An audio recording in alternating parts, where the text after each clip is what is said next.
Well, Storm Tracker 4 is dry for now here in southeast Michigan. This stuff is moving to the north. That's not going to get to us, but there's a lot of rain down to the south. So we'll talk about the progress of that and your weekend forecast straight ahead. Jason? All right, Paul. Also first at 4, 3 women near the Detroit River when something awful happens. Police describe how one woman died who was just trying to help a friend. Governor Whitmer comes up with her own suggestion for saving you money at the gas pump. What she's proposing. All next, first at 4. Live from downtown Detroit, Local 4 News First at 4 starts now. Happy Friday, everybody. I'm Jason in for Karen today. First at 4, Governor Whitmer just announcing her plan to try and save you some money at the gas pump. Local 4 just got a statement from the governor suggesting that lawmakers pause the 6% sales tax on gas. This week, the Republican-led legislature passed a bill to suspend the 27 cents per gallon gas tax, but the governor has been indicating she could veto that plan because she wants to protect funding for road repairs. Tonight at 5, we'll calculate how much this plan by the governor will save you and talk about what comes next. Well, the last 24 hours were magnificent, but if you've been paying attention to Paul, you knew there were some changes coming, not to mention maybe some chances of thunder. Paul, what's the latest out there? Well, tell you what, we're fine right now. So those of you that are at home right now or at work, you're trying to get home, roads are dry, we are dry. Storm Tracker 4 is showing some shower activity here well to the west, but that's all moving to the north. It's not moving this way, so we don't have anything in the area right now. But we do have stuff to the south that I'm going to show you in a little while. But let me first take care of temperatures for the, the current time and for the evening hours, because you do need to know what's going on out there. And you can see that we have temperatures in the 50s. That's not bad. So not like what we had yesterday, but still not bad. And in stark contrast to earlier in the week, now the wind is coming off of Lake Huron here, keeping the thumb much cooler with temps in the 40s in the thumb, but most of us in the 50s. So temperatures this evening, slow to fall, but falling into the 40s through the evening. The rain becoming heavier. We do have thunder chances. We're going to break that all down for you in just a few minutes, Jason. All right, Paul. An accident along the Detroit River overnight. 3 women were near Alfred Brush Ford Park near Lenox and Scripps Streets just before 4 a.m. Police tell us one of them slipped and fell into the river. The other 2 jumped in and were able to rescue her, but one of the women, just 20 years old, died in the process. A DPD commander who feels terrible for her family also reminds the public to be cautious along the river. There are barriers there. I mean, I don't want to sound insensitive. Somebody did lose their life. The park's closed at 10 o'clock. We encourage people not to go there after dark. But again, I don't want to sound insensitive. Somebody lost their life. It's a very unfortunate incident. The other 2 women are 26 and 35 years old. Police have told us they are hospitalized but are stable.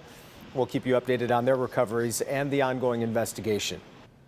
The trial for the men accused of plotting to kidnap Governor Whitmer turned its focus to a key informant today.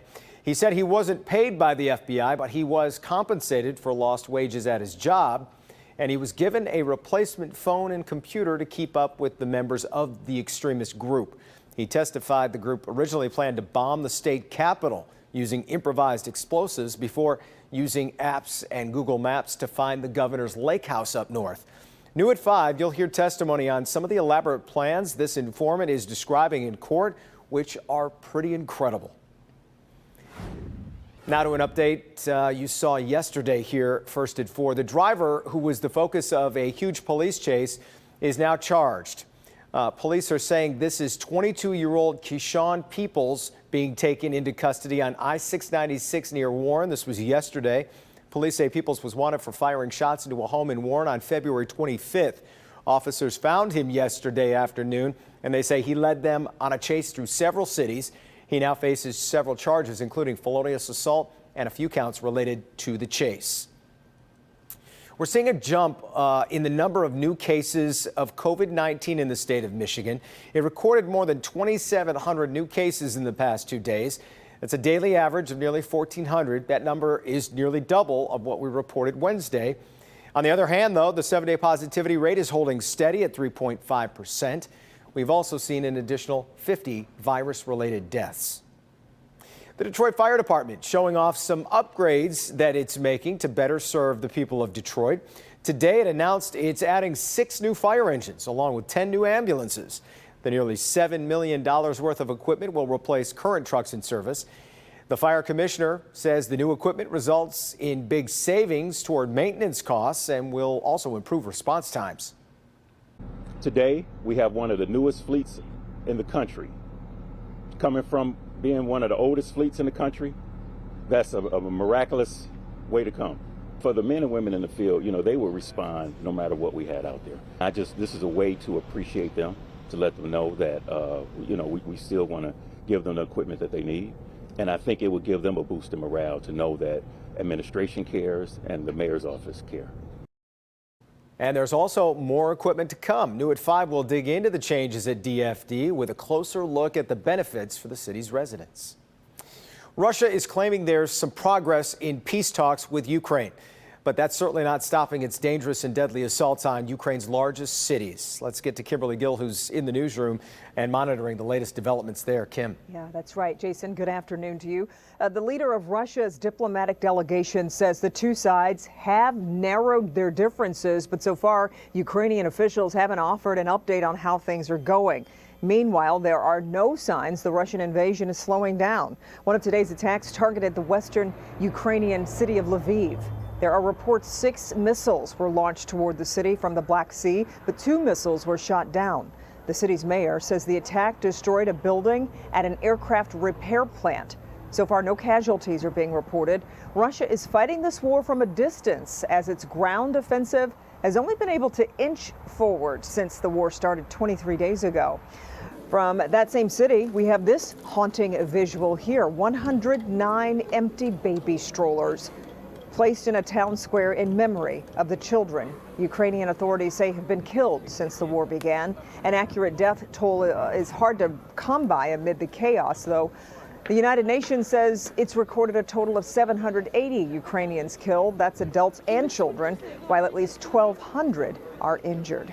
Ukrainian President Volodymyr Zelensky spoke to his country on Friday. He says Russia is paying a hefty price for its invasion. Zelensky also says more than 130 survivors have been pulled from the basement of a theater that was bombed in Mariupol, but hundreds more remain trapped. Back here in the U.S., President Biden spent nearly 2 hours on a video call with China's president, trying to discourage Beijing from offering Russia military or economic aid. In a read out of the conversation, China's foreign ministry deplored, quote, conflict and confrontation, but did not put the blame on Russia. So, Jason, we'll run through more of today's developments coming up on Local 4 News at 5. For now, we'll send it back to you. Yeah, there are a lot of them. We'll see you then, Kim. Thanks. Sure. The Oxford school shooting reminded us all of the challenging reality our students, our teachers, and the entire community are dealing with these days. Today, the Clarkston School District received life-saving lessons that may have been unimaginable a few decades ago. Paula Tutman shows us how every single staffer is being prepared for what everyone hopes they'll never need. You know, this Stop the Bleed program is really very important, but I think you would ask a lot of teachers and they would say, just in going through this kind of training, it is unnerving. I am stabilizing this first, okay? And then if it's bleeding out around it, yeah, then I'm gonna hold pressure around it as much as I can. But what I don't want is this to move and cause more bleeding. It's the kind of hands-on training no one wants to lay a hand on in real life. We'll make a big dressing around it, put pressure around it. It's a little intense. It's hard to think about the world that we live in, that we would have to do that.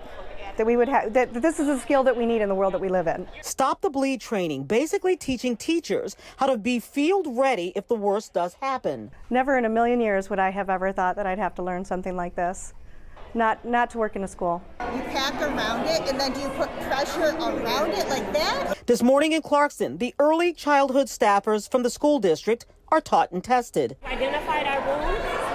We've identified what we're going to pack inside the wound. Before we pack, what are we looking for? Sharp objects. Oh yeah, sharp objects. So we're gonna anyone can save a life. Anyone can recognize a life-threatening bleed and save a life. But what things can you use to stop a bleed? So we talk about everything from a cloth that you might, like a t-shirt you may have on you, or the victim's socks, things you can use that are in your surrounding area, your immediate surrounding area, to stop that bleed. Packing the gunshot wound, it's intense to think that you really would be you know, saving somebody's life that way, I hope we never have to use it. St. Joseph Mercy Oakland trauma experts have teamed up with Clarkson Community Schools to educate more than 1,100 school district employees how to handle themselves and others in a mass casualty event. We've been working on these different elements for years as part of our overall safety protocols and plans, and we take it seriously that every staff and student is prepared for any eventuality. We've taken that, and obviously with recent events, we've taken even a closer look to make sure that our policies and procedures match and that we're doing absolutely everything we can to maintain the safety of our staff, our students, and the community as a whole. Hoping it will never happen here, but knowing it absolutely can. Your job here is to stop the bleed and hold firm pressure down until help arrives. Paula Tutman, Local 4. Yeah, all right, Paula. St. Joseph Mercy's trauma team does these trainings for organizations and businesses all across Metro Detroit at no charge.